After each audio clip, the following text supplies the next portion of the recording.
Here we go. Starting to let people in. We'll give everyone like a minute or two before I really jump in and start going. Give people a chance to log in. Hit record on this.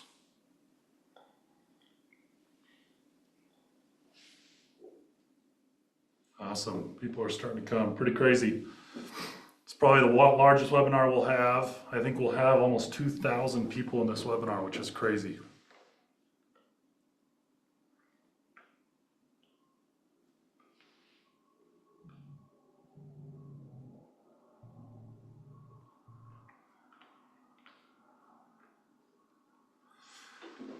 Okay. Give everyone about 60 more seconds before I get going.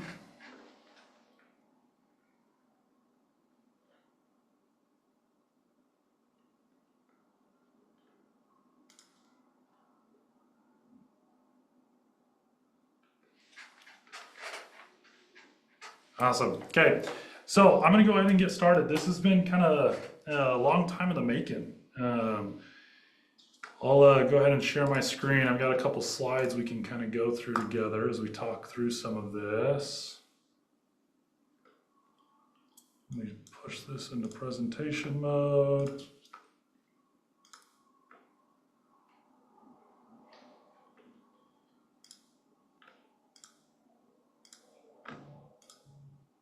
Okay, so welcome to Amplify. So this has been a long time coming. I started posting videos probably, I don't know, it's been about a year, about 9 months ago. And when I started posting these videos, it was a lot of fun because my platform started to grow. And I really wanted to help people grow their net worth, but you can only share so much in a 90-second clip. And so I feel like I just put all these teasers out there, just constantly put teasers out there. And while yes, I love getting the DMs every single day, I get probably 10 or 20 DMs a day that talk about, oh, I set up this account, or I got out of debt because of you, or I set up a Roth IRA, and I love those.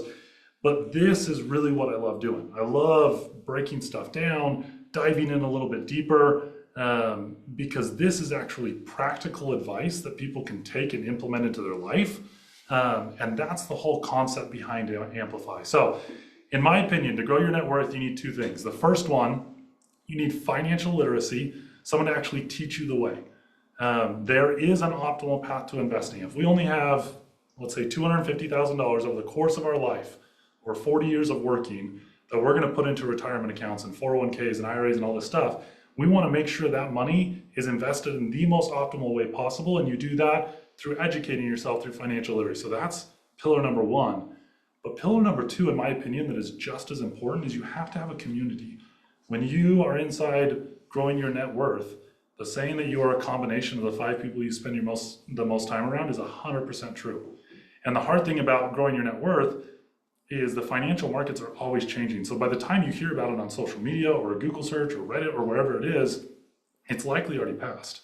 And so when you have a community that can bring investments to you, like I was investing in crypto back in 2015, imagine if I had a community, I could have brought that to you guys back when I was buying Bitcoin at $800 or whatever it was, to see where it's at now. It's just one example. Or to do, I don't know, bring storage units and say invest in these storage units. Like, you need that community that can bring you investments, that is laser focused on growing their net worth, and you need the education piece. And that's where Amplify kind of comes in. So to lay the groundwork of what we're going to talk about today is the modern wealth roadmap. So as I've gone through my investing career and have done everything that I've done thus far, I've talked to quite literally probably hundreds of millionaires. And a lot of the time I'll ask them the same similar questions, but it comes down to the fact of, how did you get there? Like, what is it that could get the normal person to become a millionaire? And they all break down to basically the same 5 to 10 steps, and they're right here. And so this is the Modern Wealth Roadmap. This is what we've been working months on creating, is that roadmap to financial freedom that can get you there. And so you'll see there's 2 parts to it, part 1, part 2. Part 1 is actually what I'm releasing today, which I'm really excited about. It's the foundations you need to actually build your net worth. Part 2, what we're going to talk about, this underlined one, this is what the whole thing's going to be on today. Part 2 is going to be the 5 accounts everyone should have. But like a roadmap, you can't skip around. Okay, I was on a consultation today with a friend of mine, and they had gone through their investing career and they had skipped around. So they had financial literacy, obviously, they had gotten a budget, they had effective debt management, they got themselves completely out of debt. They skipped the survival fund. They went and bought a home, they had hundreds and hundreds of thousands in equity in their home, invested all this stuff, but then their husband lost her job for about 90 days. They started putting it on credit card debt. The credit card debt got out of control. They thought they'd just be just fine. 90 days later, they have $25,000 in credit card debt. He got his job back, actually with the same company. It was almost more of a furlough. But by that time, they had $1,300 a month in extra debt payments that they didn't know how to budget into their budget. And so then they started getting deeper and deeper and deeper into debt. And 2 years later, today we had the conversation about selling their home and liquidating assets to get out of debt because they forgot the survival fund. So this roadmap, you can't skip steps. You've got to go through it. So we're going to talk all about this for the next 20, 30, 40 minutes, the 5 accounts and how you can waterfall into those accounts in the most optimal way. But the Modern Wealth Roadmap that we're releasing inside of Amplify today, it goes step 1 through 8. And so this community, this is the education piece. The community piece is Amplify. So there's a community if you want. It's been in beta. There's about 200 members in it right now. It's been beta for about the last month, 45 days. We've had 200 people in there working on building out this community, talking about high yield savings account, the Modern Wealth Roadmap, all that stuff. We do weekly Q&As in there. There's all these different courses. We're releasing this one today. This one's in about 2 weeks we'll release. So if you want access to Amplify, it's going to be in beta for the next 24 hours. So because it's in beta, you get cheaper. So if you want to do it, I'll drop it in the chat. Jared's helping me man this. Jared, if you can drop that invitation to school in the chat, you can join it, but we'll jump into the actual 5 accounts. Here we go. Okay, so diving into it. We'll talk more about the community later if you guys want to know a little bit more about it, but I wanted to give that kind of foundation level that we're going to talk about week 6 in the Modern Wealth Roadmap, but you can't skip the other 5 weeks. So just because we're talking through this today, make sure you have a realistic look at yourself and where you're at financially to decide if you can do this or if you need to go steps 1, 2, 3, 4, 5 before you can do this. So that's the whole reason we do that. So the vast majority of millionaires, is a great book, Millionaire Next Door. The vast majority of millionaires are made not in traditional ways. They're made through long-term investing in real estate, okay? Warren Buffett has a phenomenal story. He's worth hundreds of billions of dollars, but if you actually look at his path to get there, he came from an affluent family, but he didn't make his first $1 million till I think he was like 29 or 31 or something like that. So he was very successful young, but he just long-term invested his way there and made now hundreds of billions of dollars. So you can get there like everyone else. I saw a study the other day, blew my mind. I actually went and fact checked it because I didn't believe it. The occupation with the most millionaires by the time of retirement is teachers, which is mind-blowing because we always talk about how teachers are underpaid, but they hunker down in one place. They often buy a home in the community that they're teaching. They have very good 401k, pension plans, all that kind of stuff. They slowly invest every single paycheck over the course of a 30, 40-year career, and they end up millionaires almost every single time, which is pretty mind-blowing. So through the first 5 steps of the Modern Wealth Roadmap, we're going to get you to the point where you are investing at least 15% of your income every single month into these 5 accounts. The reason that's important and why you need to know 15%, I'm going to walk you through how much of that 15% should go into each of these accounts. So you're going to see like 2 to 3% here, 4 to 5% here. It's all going to add up to 15%. Our goal is to invest at least 15% of our income into the accounts that we're going to talk about in the correct order. So that is why this number's here. This is just a reminder for me. If you are over the age of 50, you can invest more in some of these accounts. So a lot of these are going to have, I'm going to give specific amounts, but once you turn 50, you have what's called the catch-up clause, which means you are allowed to put more into your 401k and more into your IRA than everyone else because they're allowing you to catch up for lost time, if you would. So if you're over 50, just know that some of these percentages will change. The 5 accounts that we're going to go through, though, is the 401k, the IRA, the HSA, a crypto account, which we'll talk about when we get there because that's a little bit of a weird one to have inside this list, and a brokerage account. Okay, these are the 5 accounts that we're going to go through, and we're going to talk through the optimal path that we should almost waterfall through these accounts. So once you fill up one bucket, it's going to waterfall the next one. You're going to fill that one up, then you're going to waterfall the next one, fill that one up. We're going to talk through the optimal path that you need to invest through each of these. 401ks first. So Your 401k, of that 15%, we're gonna put 3 to 5% of your income into a 401k if your employer has a 401k match, okay? A 401k match is the best investment you will ever have that your employer will sponsor. The reason is because if you put in $1,000, your employer is gonna match it with $1,000. That is the only guaranteed 100% investment return you're gonna get in your entire life. You'd be stupid not to take advantage of that. So you are gonna go up to your employer match every single time. The first thing you're gonna do, up to 3 to 5%. So if they give you a 5% match, you're gonna do 5%. If they're gonna give you a 1% match, you can do 1%. You are not gonna go above and beyond your match yet, okay? A 401k is gonna be later, but bucket one is only if your employer has a 401k match, you're gonna put there. If they don't have a 401k match, we're going to step 2. It's an automatic skip, okay? The reason I want you to understand some of this stuff. Okay, before we even go into that, you have to understand this whole thing. We need to understand tax advantage accounts because that's what this whole thing is on. So a tax advantage account. There are 2 types of tax advantage account. There's traditional and there's Roth. A traditional tax advantage account means you put money in to the account before you pay income taxes on it. So my gross income's $100,000. I'm gonna put $10,000 into a 401k. That $10,000 is going in before I pay state taxes, federal income taxes, all of those types of taxes, okay? It's going into my 401k before. It's gonna grow for 10, 20, 40, 100 years, whatever it ends up being. And when you pull that money out of a traditional account, you're gonna pay taxes on it when you pull it out. That's traditional. What a Roth is, there's Roth IRAs, there's Roth 401ks. The word Roth means that you are gonna pay taxes before you put the money into the 401k. So you're gonna pay your state taxes and your federal taxes. Then you're gonna take that taxed income and put it into your 401k. So it's gonna be less than the gross, right? Because you pay taxes on it. But the trick is, once you put it in, it's gonna grow for 10, 20, 30, 100 years. And when you pull it out, you don't have to pay any income taxes on it because you've already paid it on the way in. So which one's better? I get asked this probably 50 times a day. If you run the math and take your gross income 401k traditional versus your taxed income, the equivalent amount inside a Roth, and you let them grow and you pull it out and you see how many dollars you have, it is identical if you are paying the same tax bracket when you go in and go out. Okay, so it really doesn't matter. The decision you have to make, if you are paying more taxes today than you will when you retire, if you pay more taxes today than you will when you retire, then you want to do a traditional, okay? Because you want to postpone to the lower taxes. If you are paying less taxes today than you would think you will when you retire, you want to do a Roth IRA. So you need to understand the difference between those two as we go through these tax advantage accounts. If you do not have a match, we already said this, you're not going to invest into your 401k yet. The 401k has a lot of pros and cons, okay?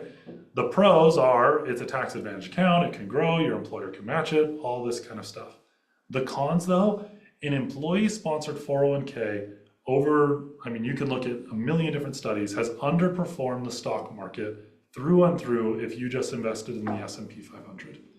The reason is because they have higher fees than the S&P 500 does in most scenarios, okay? I can't make blanket statements like that. But 99% of the time, you are gonna pay your employer fees for managing that money for you. And so we don't wanna pay a 1% or 2% fee when the stock market's only gonna go up 8 to 10%. We're washing away 25% of our returns if we put it into that employee-sponsored account. So that's reason number one, why we don't go into 401ks first unless you have a match. Reason number two is you don't have complete flexibility. A lot of them will only allow you to choose these 10 ETFs or these 10 stocks, or they'll manage it for you, won't even let you choose. And so you don't have the ability to dictate where your money goes. And so once again, often leading to lower returns. So step number one, 401k, if you have a match, go up to the match. If you don't have a match, we're going on to step number 2, IRAs. So your IRA, you are gonna put 5 to 7% of your income inside an IRA. An IRA just stands for an individual retirement account. Your individual retirement account can be with a number of different people. I have mine personally with Vanguard. I'm not sponsored, affiliated, anything with them. It's just where I started when I was coming out of college, and I've stayed there because they're super user-friendly and I really like them. You can go to Fidelity, you can go to Schwab, you can go to a number of different places. But the important part is your IRA will have much more flexibility than your 401k. You can put it into stocks, you can put it into ETFs, you can put it into very low fee ETFs, like the S&P 500 VOO. I have a lot of money in. VTI is another one. You can write these down on a piece of paper and look them up and do your research. But these will have fees of 0.01% rather than like 1 to 2% that your 401k will have. And so this is the first place you want to invest if your employer doesn't have a match, because the fees are going to be so much lower and because you have so much more control of where you're going to actually put the money. So 401k match, next is going to be IRA. They have so much more flexibility. I'm just going to touch on this real quick, okay? There is such thing as a self-directed IRA. This is not for everyone. But if you want complete control of your money, you can do what's called a self-directed IRA, okay? I personally use Horizon Trust. If you want the link, I have it inside of Amplify, the community. I'll figure out a way to get it to all the participants on this Zoom call. But I use them.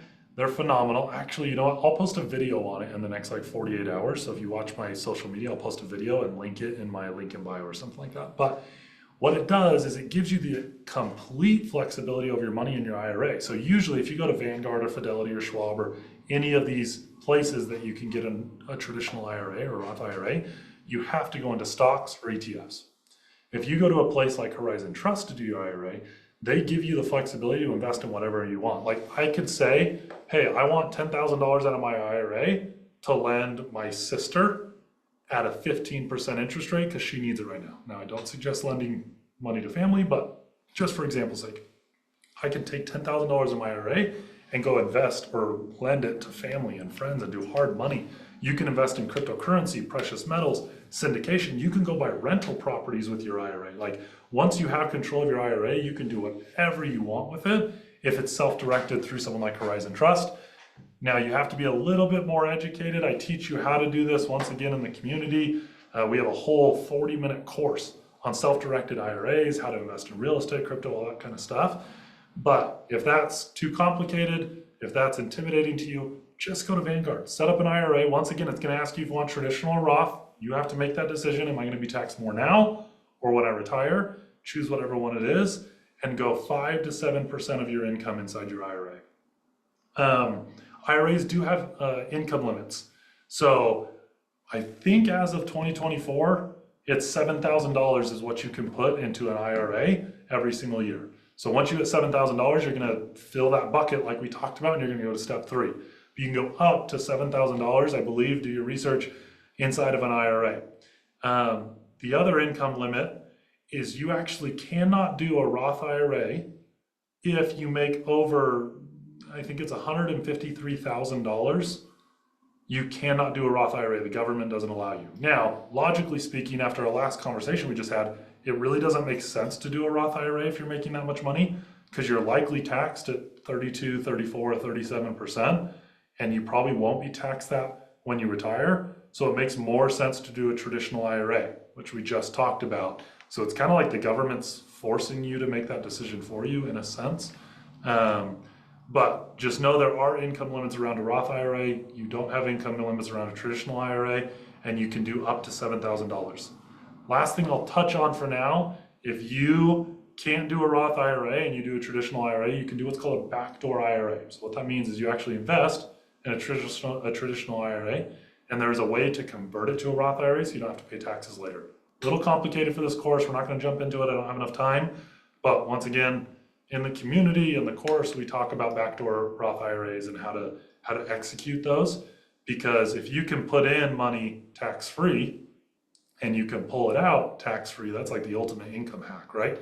And so if you have the ability to do that backdoor Roth IRA, it can save you hundreds of thousands of dollars.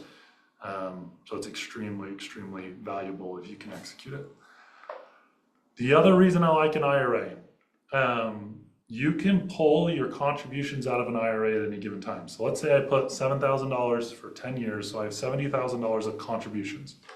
Over that same 10 years, my account grew $70,000, so I have $140,000 in there.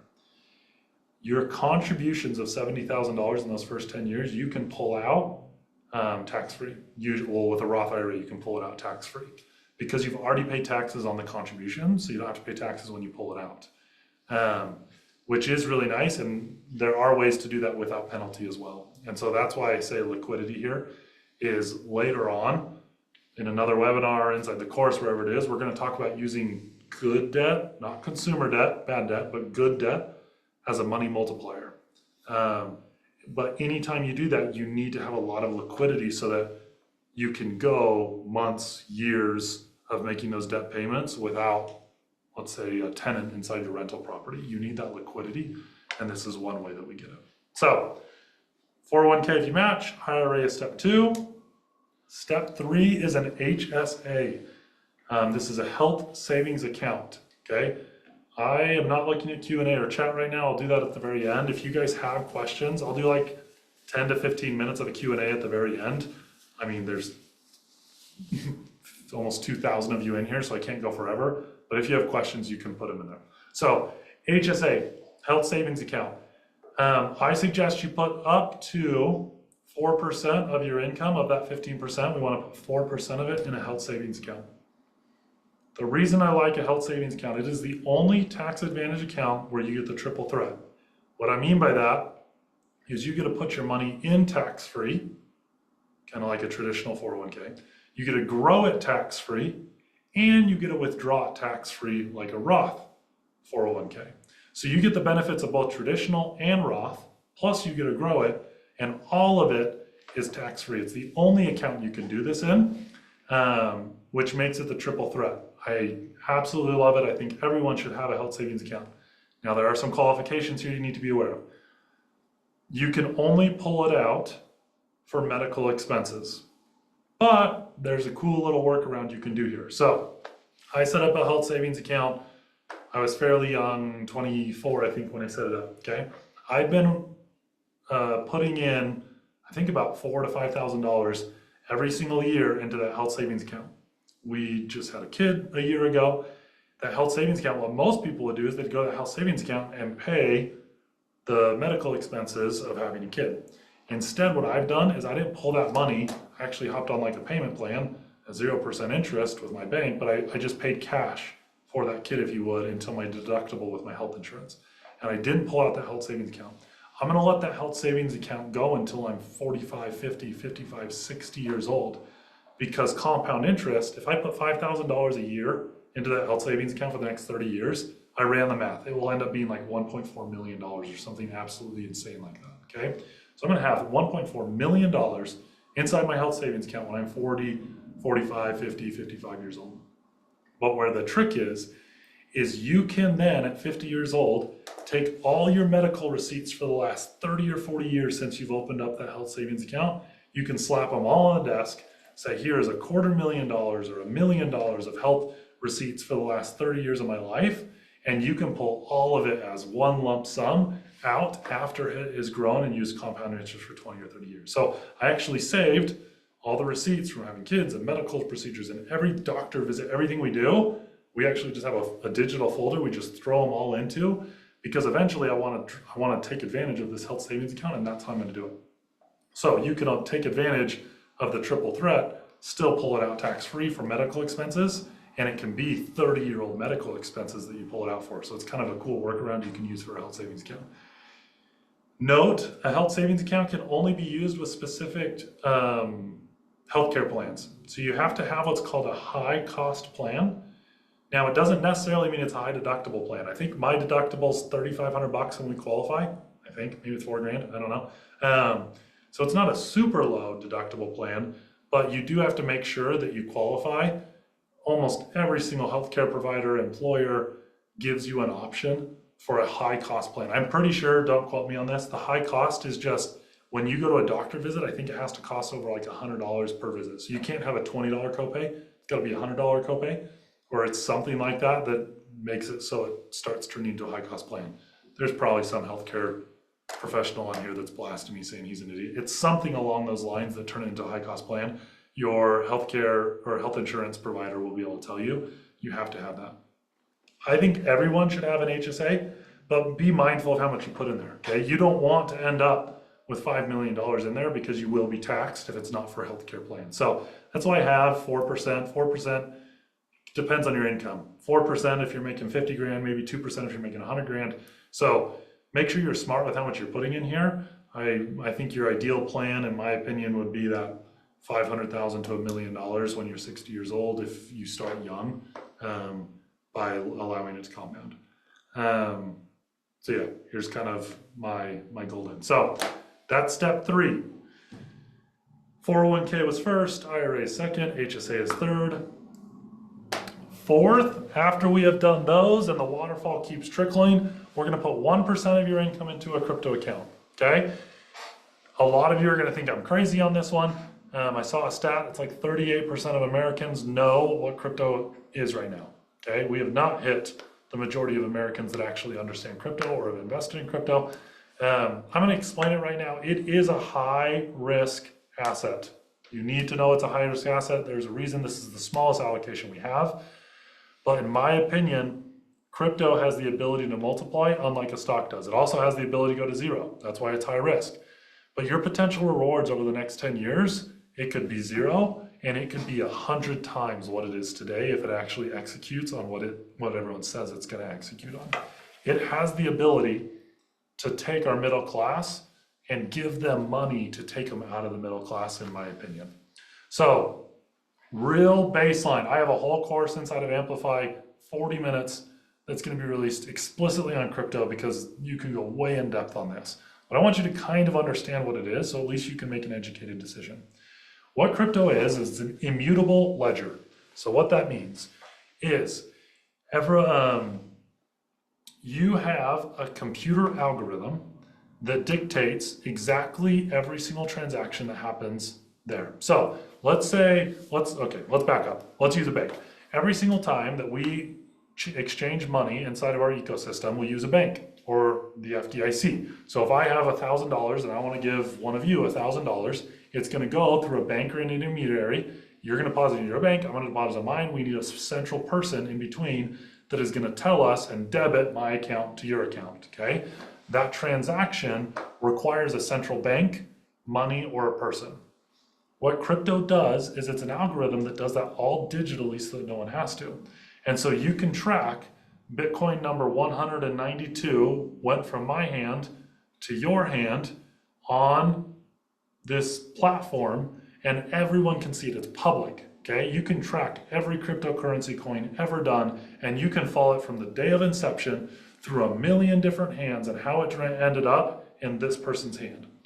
All these transactions get bundled into these blocks called a block. It turns into a blockchain. I am explaining this really poorly live right now. These blocks, every 10 minutes, these blocks are created. And what it is every transaction that happened with every single crypto or let's use Bitcoin, during that 10 minutes is condensed into a digital block, and it's publicly put out so that everyone can see it. And every 10 minutes, it's done over and over and over, and it creates this chain of blocks, blockchain, and so you can track every single thing that has ever happened. The reason this is such a big deal is because it will take banks, people, governments, centralized assets, and will make it so that no person is ever in charge of them. So let me give you an example of why this is so cool. You could put anything inside these blocks. We use transactions as an example, but healthcare is a really cool one, okay? So every single time I go to a new hospital, and let's say I'm in a foreign country, and they sit there and they have to ask me the same 20 questions, what I'm allergic to, what surgeries I've done, everything like that. Imagine if my healthcare, every single time a doctor did something for me, it went onto the blockchain. And there was no central place that was holding that information. No one could ever edit it. No one could access it illegally. But any time that I went to a new bank, they could pull it up and everything was there. Okay? It allows for the decentralization of information, of transactions, of whatever it is. This has the ability to transform everything that we're doing. Okay? It could be as big as the internet. So why this matters for you, getting off my high horse, cryptocurrency has the ability to 10, 100, 1,000x from here if it does what everyone thinks it's going to do. We don't know if it's going to be adopted. It's starting to get adopted. Bitcoin in the last 6 months has gone from $19,000 to I think we're at $72,000 today. It is almost 4 times in the last 6 months. So it can make a lot of money. So there's a real base overview.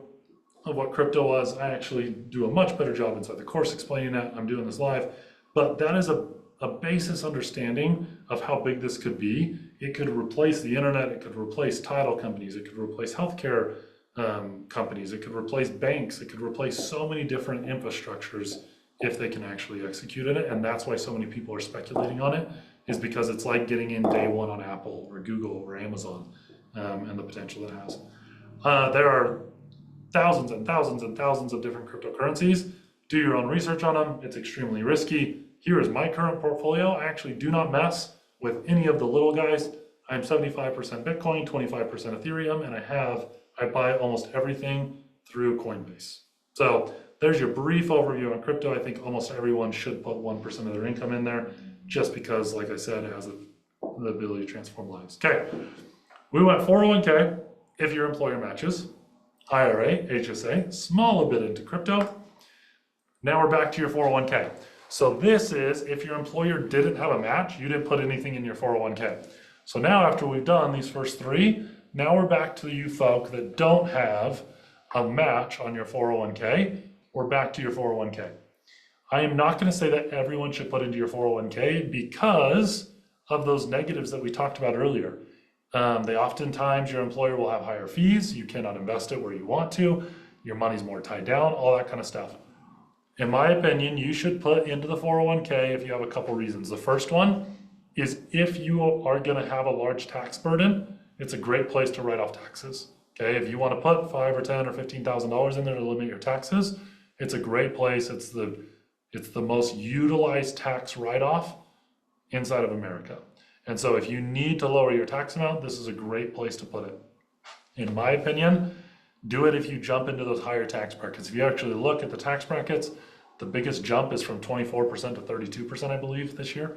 And so if you start jumping into those higher tax brackets, it can make a lot of sense to put money into your 401k. The reason that I don't love putting into a 401k, not as good returns, all that stuff, but also you don't have liquidity. So if you ever need to access this money, if you want to go into investments, or if you lose your job, or if you have a rental property and your tenants trash the place and you need $10,000, like there are so many what if scenarios as we're going down this investing journey that we need liquidity. If you pull money out of a 401k before you get to retirement age, I think it's 59 and a half, you get hit with penalties. You have to pay taxes on it, plus you have to pay an additional 10% on above taxes for pulling out of your 401k. And so do your 401k if you want the tax write-off, but if you don't do a 401k, like I honestly may not do my 401k this year, just because I'd prefer to actually put that into a brokerage account. But this is the place that you'll put in your 401k. When we started, we said 3 to 5% of your 401k. If you didn't hit 3 to 5% here, this is where you put 3 to 5% of your income inside that 401k. The last step, so we have gone through this kind of trickling effect through these accounts. This is the most optimal way, tax advantage way, with the least amount of fees to get the best return on your money inside of our traditional markets, okay? It gives you the most flexibility, it takes away the most amount of fees, it gives you the best return, and it takes advantage of the IRS code, these tax advantage accounts that they have given us, okay? So this is the most optimal path for the most amount of people.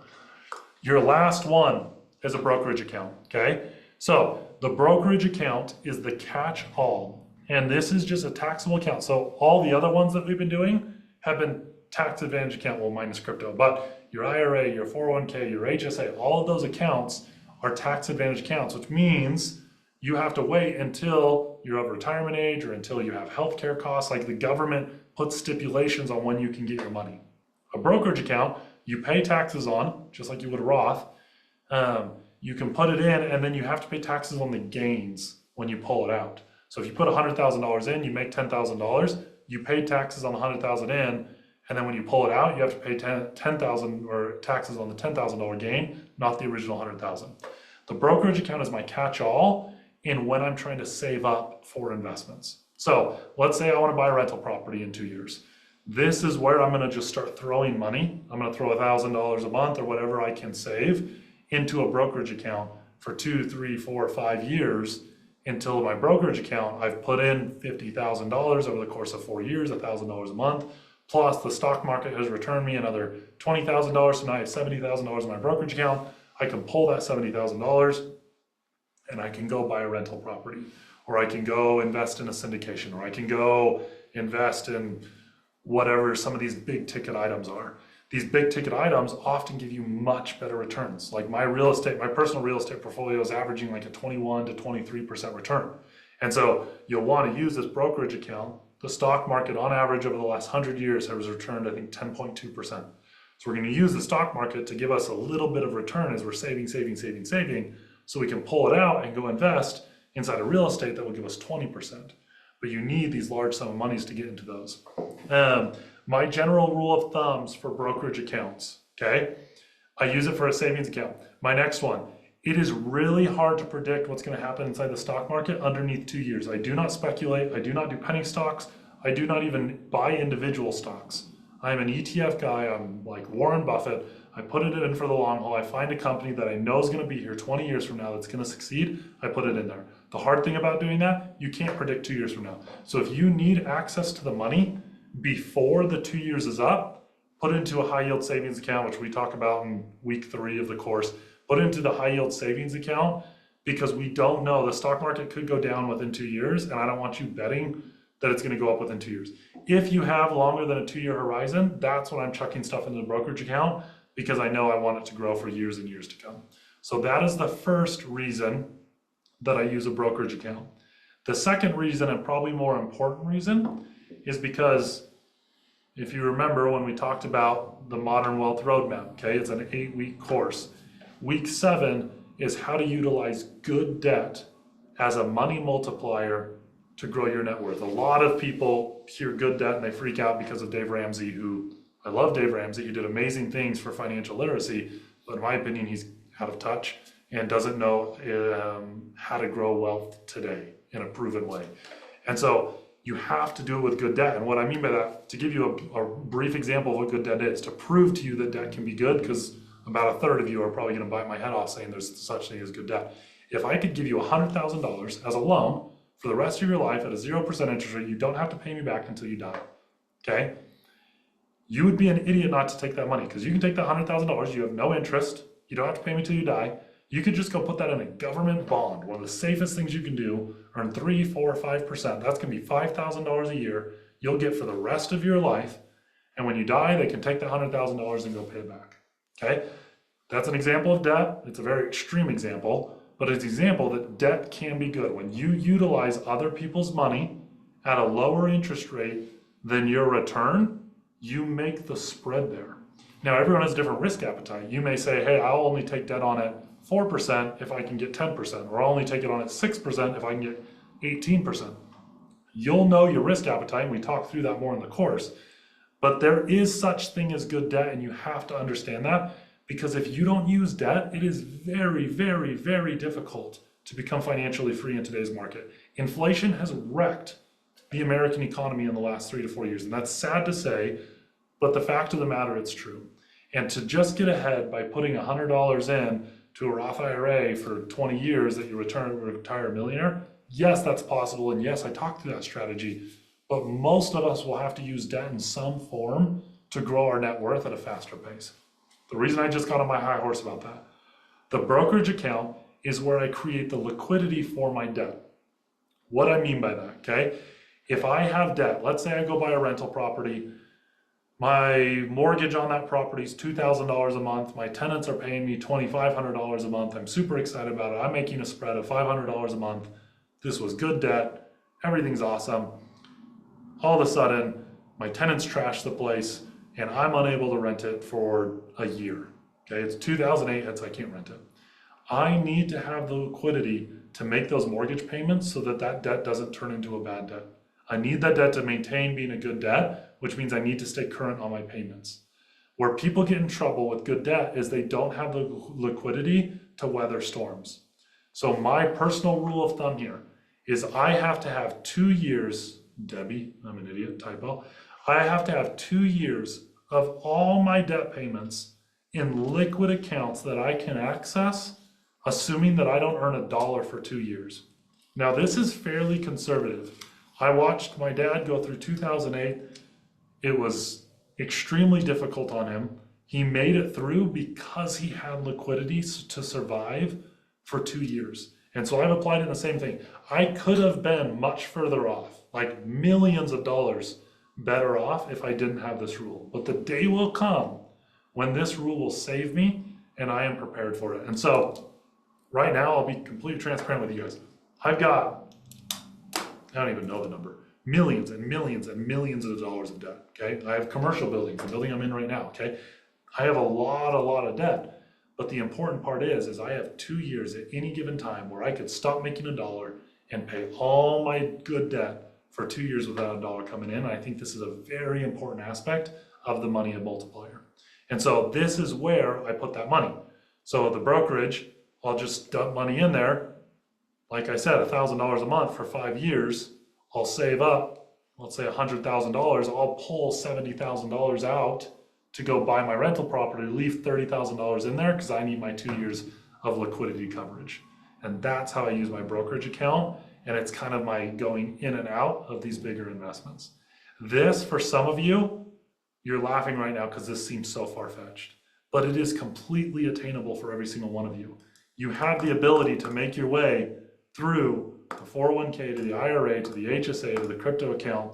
If you haven't done your 401k, you go back to it, and your brokerage account, to have that catch-all so you can start doing some of those larger investments and syndications and rental properties and all that kind of stuff. Buy a home, get into a home, fulfill the American dream, all that kind of stuff, and that's where the brokerage account goes. So that is the optimal way to take these 5 accounts and waterfall them in the most efficient way to save on the most amount of fees, take advantage of the IRS tax code, and grow your net worth as quick as you possibly can, okay? So that was kind of a summary of week 6 of the Modern Wealth Roadmap, okay? The Modern Wealth Roadmap is inside of Amplify. Today is the official first day of Amplify. I'm gonna let it go for another 24 hours on beta, just so that everyone on this course has an opportunity to go join.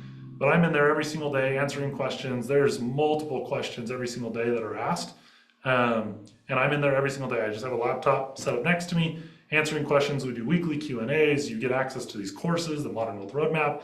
I have guest speakers, like I have a tax attorney that's coming on pretty soon. You all probably know of him. He has 1 million followers, but he's gonna do a tax class on how to set yourself up to pay the least amount of taxes. That alone will save you thousands of dollars. So the money that you spend joining Amplify gives me the opportunity.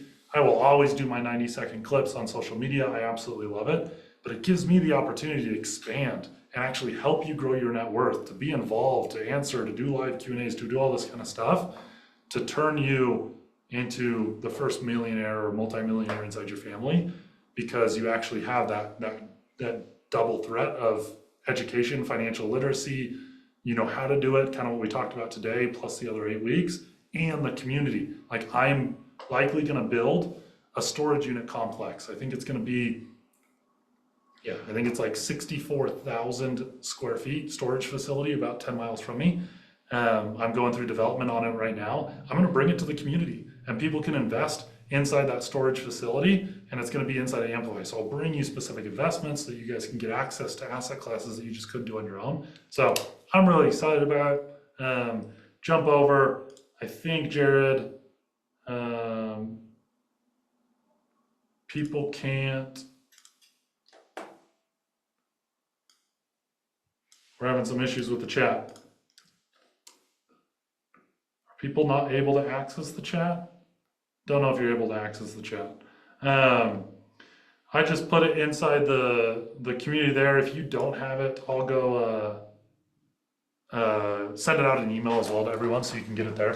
But I'll, for the next like 24 hours or so, leave that open. So that's Amplify. That's the Community Modern Wealth Quote Roadmap, the 5 ways to use those. Super excited about it. In my opinion, it's the modern way to grow your wealth. So I'll jump into Q&A right now. Holy Hannah, there are a lot of questions in there. I don't have a ton of time. What time is it? I'll go 15 more minutes. I planned an hour for this thing. I'll go 15 more minutes kind of answering these questions. I'll just do them live. So I'll read the question, say it live here so you guys can all learn from one another. And we can kind of just make our way through some of these questions. And we'll go through it. Okay. So first Appreciate your Dave Ramsey-ish. What are the biggest disagreements you have with Dave Ramsey? Baby steps, philosophy. Kind of talked on this one. I think his baby steps are very, very clear and cut for the person that is strapped with consumer debt. I think it is 100% applicable to people that are trying to get out of consumer debt. Where I don't believe that he has it is he's out of touch with inflation and modern society and what is actually doable to become a multimillionaire. The hard truth is, for a lot of people, $1 million at 60 years old isn't enough money for them to retire. That sounds crazy, but with inflation, 40 years from now, $1 million is going to be like the equivalent of $200,000. And so we have to use sometimes good debt to actually be able to get ahead to secure yourself a retirement. The other thing is I don't agree with putting 25 or 20% down on your first home and getting a 15-year mortgage. A 15-year mortgage today is $4,000 or $5,000 payments. Like, it's asinine how big those payments are in 15 years, and he preaches it. On top of that, 20% down, for the average American to save 20% down on your first home, they'll never get into a home. And so there's just these items that I think he's kind of dying on his hill on, if you would, that I just don't agree with. But I respect him. I think he's phenomenal. I just think you need a modern approach to growing your net worth. And yeah, don't necessarily agree with some of his things.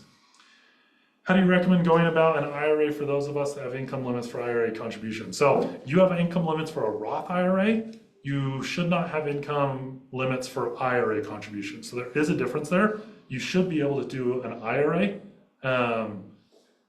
not a Roth IRA. But the thing is, kind of what we talked about before, if you are hitting those income limits, it often would actually make more sense to do a traditional IRA because you are going to be in a high tax bracket. And so you don't want to pay taxes now on that money. You want to pay taxes when you pull it out, because in retirement, you have a little bit more control of your income. You don't have to claim $200,000, $300,000 of income in retirement. You can kind of be a little bit more sneaky with it if you would. And so you'll pay less taxes actually. So you should be able to do a traditional IRA. How should I invest in a 401k if my employer matches a percentage of my total contribution? My employee typically matches 10% of what I contribute in a year. If you have a 10% match, that is incredible, first off. But take it. I mean, if you make $100,000, that means you can put in $10,000 and he will give you $10,000. I would take a 10% match every single time. That likely means, like in our waterfall, you'll have to adjust.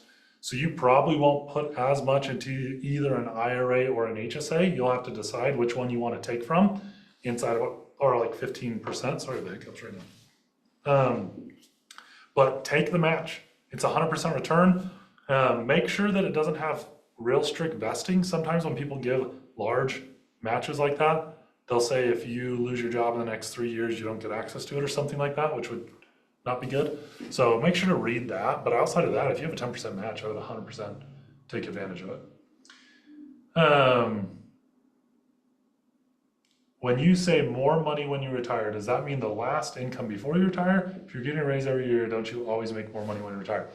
No, so it's not your income when you retire, it's after you retire. So let's say you make $100,000 a year right now, you're taxed on $100,000, you quit your job, you're done, and you retired and you make $40,000 from Social Security and you pull $40,000 from retirement, your income on your tax return, retired income, would be $80,000.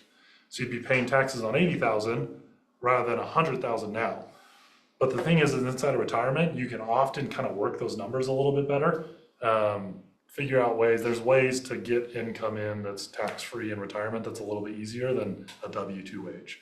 So that's what I'm talking about, is you can often get into a lower tax bracket retirement than you do wages, because the equivalent of a $100,000 W-2 wage is often pulling like $70,000 or $80,000 out of retirement because of the tax advantages you have with Social Security and everything else. So most people, if you're above like $120,000, $140,000 of income, most people will have a lower tax bracket when they retire because of that ability. Can you address non-working spouse with traditional IRA? Should I convert to a Roth? Why or why not? Yeah, you can do a backdoor Roth IRA. I talk about this in my course. I don't know if I want to dive into it now just because it will take a little bit too much time, but 100%. what I do, I mean, Yeah. I'm self-employed, so there's years I have show more income than others. On those more income years, I definitely do traditional 401ks, traditional IRAs, all that kind of stuff. On the years when I don't show as much or even show losses because I bought buildings or whatever it was, um, that's the year that I can convert over to Roth and pay the taxes, but I don't pay anything because I didn't make anything that year. So you can kind of work the system through a backdoor Roth IRA and kind of tax harvesting and stuff like that. A little complicated for today's webinar, but once again, inside the Amplify community, we go in depth over that. So you can do it. So you can join and look through that course. Can I max out a 401k and then put 7k in an IRA? Yes, I'm not a financial advisor. I have to keep saying that over and over, but so do your research. But a 401k and an IRA are two separate tax advantage accounts. They should not cross. You should be able to max out both of them just fine. So if someone puts 7k into Roth IRA now, it will be taxed immediately. Yeah, so if you put money in to a Roth IRA, that's $7,000. Let's say you have a 10% tax bracket, just for easy math. You'll have to pay $700 of income tax on that $7,000 you put into your Roth IRA. So it is taxed today because when you pull it out, it won't be taxed. So the idea is that you'll pay less now than you will do. How do you grow your HSA? Multiple questions on that. Good question. So HSAs, you'll want to go to an account that allows you to invest in your HSA. So there are a lot of employee-sponsored HSAs, just like 401ks that are employee-sponsored. There's a lot of HSAs that are sponsored by employers that actually don't allow you to invest it. But I have mine, it's through a Vanguard affiliate, like you know I'm on Vanguard. They actually allow you to invest in the stock market through your HSA. So I'm invested in the S&P 500 through my HSA. And so I get an 8 to 10 to 12 to 14% return, depending on what the stock market does every single year on my HSA. And so it's growing just like a Roth IRA would or a 401k would or anything like that. So there's a lot of those. Yeah, tons on the HSA account. So maybe I'll do another video on that on social media because a lot of people have questions on that. But yeah, you can actually invest in HSA. It's 100% doable. I do it myself. You have to be a little bit thoughtful on where your HSA is once again, but you can do it. Do you have to have a high cost plan the entirety of your life or just when you're going to cash out at the end? So I believe the years you invest in your HSA, you have to have a high cost plan. So that's actually what it is. So you'll have to have a high cost plan now if you want to invest now, is how it works with an HSA. Hopefully that makes sense. More on investing in HSA, which we already answered. Are all percents for the account go off based off growth income, specifically with the accounts that are taxed before money deposited Roth IRA? Joshua Little, sorry, didn't quite understand your question there. So type it in below, qualifying. If I can get to it, I will. What are your thoughts on universal index life insurance? Is it worth it since the market drops, your money doesn't decrease, only increases, you can borrow against it? Is a trust worth putting your house into, worth less than 13.6 million? This is educated questions. I knew I was going to get a question on whole life, IULs, UILs. So I do a whole point on this inside of Amplify. I know I said that a bunch, but don't have a ton to go through. I actually do infinite banking. I have whole life, universal indexed life insurance. I do all of it. I also have term life insurance. For most people, I would suggest doing term life insurance. If you are a high income person who is trying to avoid inheritance tax, then whole life can make sense. It is a great generational wealth tool if you do use it properly. And so it's going to depend on situation. A lot of people, though, aren't diligent enough and don't make enough money over the course of their life to really be able to utilize it the way it is. And so I struggle with that. The other thing I struggle with is it's one of the only investment opportunities that takes salespeople to pitch it. And so there's commissions being had there, which is kind of weird for me. And it takes like 7 years to earn your money back. So if you put $100,000 in whole life, Oftentimes, you will not see a return on that money for 7 years because you have to pay your salesperson's commissions, and then you earn, then you break even after 7 years, and then you start making money. And so it's a long-term game. You have to make a lot of money to be able to take advantage of the tax benefits and the sheltering and you can do, whole life trust, all that kind of stuff. So not for everyone. We can get into that a little bit more. I do in the course where I can actually go into who it makes sense for and who it doesn't. But as a general rule of thumb, I probably wouldn't push it on everyone. Yes, you will be. So the question is, will you be fined 10% if you take out money of your IRA before reaching 59 and a half years of age, correct? That is correct. So you will be fined if you take money out of a retirement account early. There are exceptions, like a Roth IRA, you can withdraw your contributions without penalty. And there are some caveats for like first homes and stuff like that. So there are some opportunities in your life that you will be able to take money out penalty free. But for the most part, yes, you will have a 10% tax when you take stuff out. Do you have to choose specific funds for your brokerage account? Not exactly sure what you're asking there. What I think you're asking is, do you invest your money in a brokerage account? Yes. A lot of people like open up a Roth IRA, put money in a Roth IRA, be super excited about it, but they forgot the last step of actually investing. I think that's what you're asking is, do you have to choose a fund? And yes, you've got to invest in a stock or an ETF or an index fund once you put your money into a brokerage account. Just the act of putting money into Vanguard or Fidelity doesn't mean the money will go up. You actually have to invest.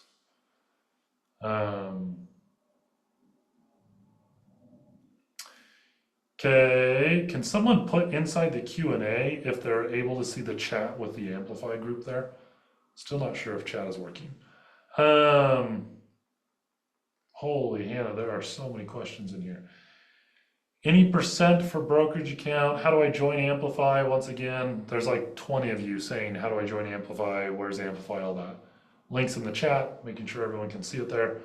If we get it $19 a month, are we going to be grandfathered in? Great question. Yes. And that's the whole reason I'm leaving it for the next 24 hours. So inside of Amplify, if you join today inside this beta at $19 a month, it will grandfather you forever on. I'm 100% honesty. Like I have a target number of people. If it gets too big, I won't be able to do live Q&As and help all of you. Like even today, this is too many questions where I can't help you guys. I don't want thousands and thousands of people inside of that community. And so that $19 a month, you'll be grandfathered in forever, but I will likely have this membership be costing $50 to $75 a month here in the next 6 months. And so to get in now before it actually starts hiking up will save you a ton of money. $19 a month is a no-brainer in my opinion. That's why I put it there, is because you guys are investing yourselves early on, and so I want you guys to be able to take advantage of that. I will literally offer a guarantee that you will 10x your money, 100x your money if you're in there for a couple of years and actually do what you're supposed to do at $19 a month. You know what I mean? That's such a small amount to be able to have access to all this information, all these investments and everything like that. So I will literally offer a personal guarantee for everyone to go join Amplify, because I know you're going to get out way more than the money you put in. I wanted to make it affordable. A lot of people on social media will do one-time courses, and I struggle with that. I honestly thought about releasing this Modern Wealth Roadmap course for $250, which is roughly what courses go for online.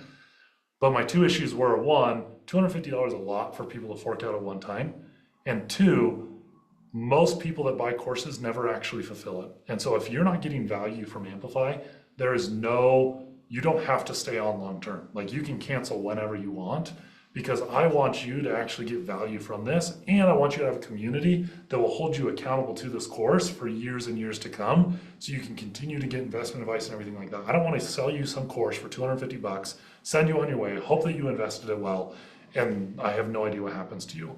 To me, I really want to get as many people as I possibly can budgeting out of consumer debt and building legitimate generational wealth. And the way that I saw that and the way to hold me accountable was to make it so that this was a subscription that I had to deliver on every month, or else you would leave. So I didn't just do the normal one time. So yes, you'll be grandfathered at 19. And the following question, yes, you can cancel whenever you want.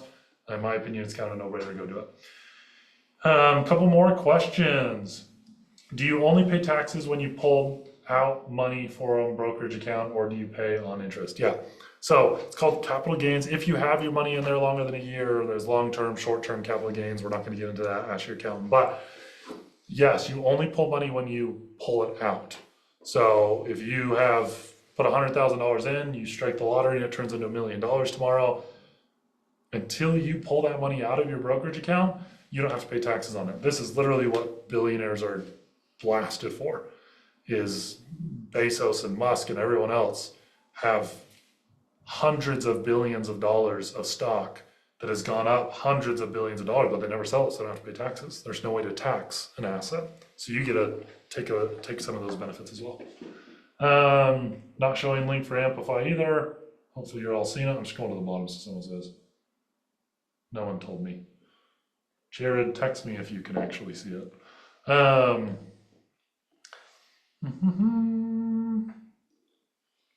Lost my spot.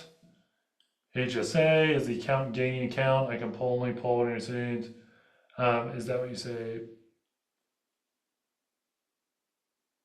Yeah. So once again, you can invest HSA. We've already kind of hit on this one. You can only pull what you have receipts in. So you can pull other money.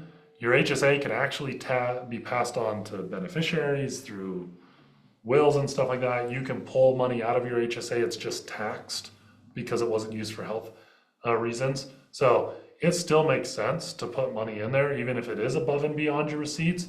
But my general rule of thumb is I don't want all my money in there, just because I'd rather go put it in real estate and other stuff like that. And that's why I said $2,000 to $4,000 a year for most people is all right, but it depends on your health. It depends on a number of factors. How much did you say to invest in a brokerage account? The brokerage account is the last step, and that's the catch-all. So I put everything left. So I didn't put a percentage there. If you actually run the numbers, I think it's 3 to 5, 7, 12, yeah. So up until brokerage account is like 14 or 15%, depending on, it's like 13 to 15%, depending on some of those, I said 3 to 5% of 401k. So everything left is going to go in the brokerage account. So it may be 1%, it may be 20%, depending on how much money you have left over and what your income situation looks like and how you budgeted and everything else. That's going to be your catch-all. So you're just going to put everything into that brokerage account until you have enough to pull it out and go invest in real estate or syndications or whatever it is. So I didn't put a percentage there because that's just like your dump account. It's your bucket that you're just filling and filling and filling until you have a reason to go somewhere else with the money. Looking to open my first brokerage account, have a basic strategy we can follow. Yeah, so I keep plugging Amplify. I literally screen recorded myself opening up a brokerage account with Vanguard. It took me like 10 minutes to do it. It's inside Amplify. It shows you step by step how to do it. I'm not affiliated to Amplify. Yeah, Amplify. I'm not affiliated to Vanguard, but it's where I keep all my money. You can do Charles Schwab, you can do Fidelity, wherever it is. Choose one of those. There's like 5 major brokerage accounts. You can Google which one's the best. Vanguard is just where I put my money. I would stay away from some of the flashy ones like Robinhood. I would not do Robinhood. I would not do some of those. I would go to tried and true professional long-standing brokerages. Thank you. People are telling me the link is good. Where you purchase crypto. Can you invest in crypto with a Roth IRA? So I purchase all my crypto from Coinbase, and then I put it in cold storage, which we'll explain later, inside the community. But Coinbase is an American-based crypto exchange. It allows you to actually buy the coins. So when you go do it at like Fidelity or Robinhood or one of these other places and you buy crypto, you're not actually buying the token, you're buying like an IOU. And so I'm trying to think of how to explain this. It's kind of, let's think of like real estate. Let's say you could buy houses on Fidelity.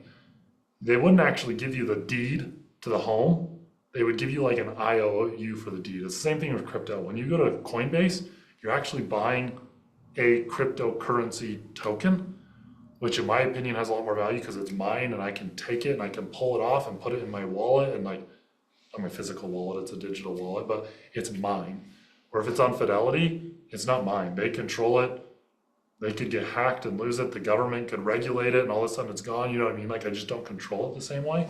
So I prefer to do Coinbase, but you can buy it a number of different places. Can you invest in crypto with a Roth IRA? You can if you go into one of those self-directed IRAs that I was kind of talking about. So I use Horizon Trust. There's a link in my bio that actually links you to Horizon Trust, who I personally use for self-directed. So that's the easiest place to do it. Like January, the reason cryptocurrency is going on such a run right now is because the SEC just passed a rule that Bitcoin can have an index fund on the stock market. So there actually is a mechanism now that you can invest into cryptocurrency through normal exchanges like Charles Schwab and Vanguard and all them. It's a little bit slow to adopt, so it may be kind of hard, but you can technically do it on those accounts as well.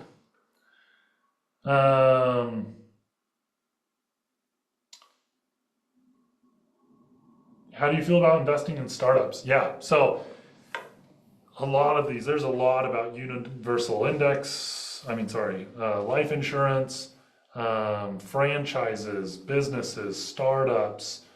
There's a lot in here. So this was week 6, which is the 5 accounts everyone should invest in.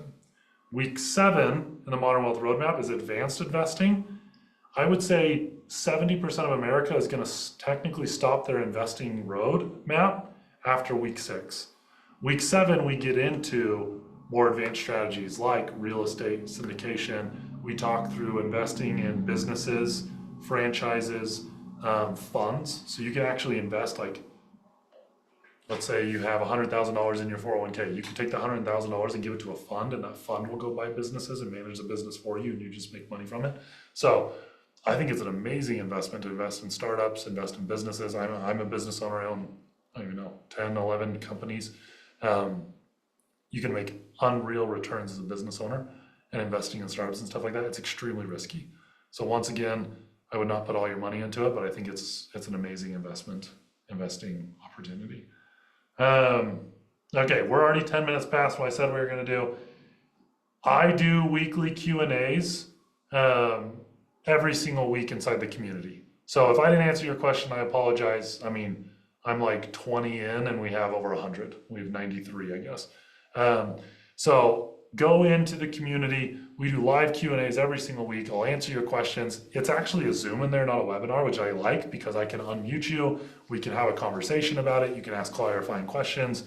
I even hey, I have too much debt. There's no way for me to get out of it. We'll list out all your debts on a live Q&A. I'll help you go through it. So if I didn't get your question, I apologize. But we're going to wrap stuff up. And so hop into the community, join today. We can answer your questions inside one of those live Q&As, and we're dropping the first portion of the Modern Wealth Roadmap. We dropped it about an hour ago, so you can go start going through that, and the part 2 will drop in about 3 weeks. We've already started to create it. We just need to finish editing and get it all polished and everything like that, and we'll drop it. So I'm extremely excited, both for all of you. If you don't join Amplify, I honestly think you'd be an idiot not to, with where I've kind of priced it right now, with where it's going. But if you don't, hopefully you took something out of this. Those 5 accounts and that path is the most optimal way for the most amount of people to make the most amount of money. Kind of where I started. If you only have $250,000 over the course of your life, over 40 years, that's going to be invested, you want to make sure you do it the most optimal way possible, because that's the difference of you having $240,000 at retirement and $3 million at retirement.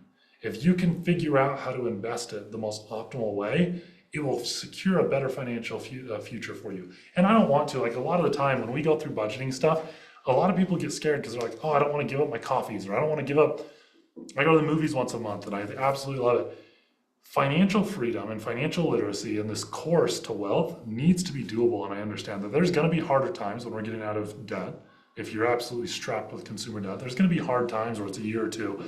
But I don't want you to be fearful of what's going on inside of budgeting and getting out of debt and how to pay it off and how to grow your net worth. This should be a fun journey. Financial freedom is the goal, because the stress that you get rid of by being financially free, where you're not worried about losing your job. If you lose your job, you're not taking the first job that comes because you're strapped for cash. You've got 3 to 6 months to find a job. You've got a security net. This roadmap that we've created will bring you so much peace and so much freedom inside your life that you'll have the ability to do what you want, when you want. You'll have the ability to travel, have a better retirement, whatever it is, have a better 5 years from now even, because you're not making those minimum debt payments. You freed up $500 a month that you can now enjoy in your life. So that's the whole purpose of this, is to create financial freedom, to bring happiness, because at the end of the day, money is meant to bring happiness both for you and for others. Giving it through charity, that's the ultimate goal. So I'm excited. Thank you for joining. It's been a lot of fun. We'll start doing these more often. I'll start doing webinars probably, I don't know, once a month, once every other month, just for the general population. But if you want more of them, join Amplify, hit the link inside the chat, and we do them every single week in there. So it's a lot of fun. Thanks, guys.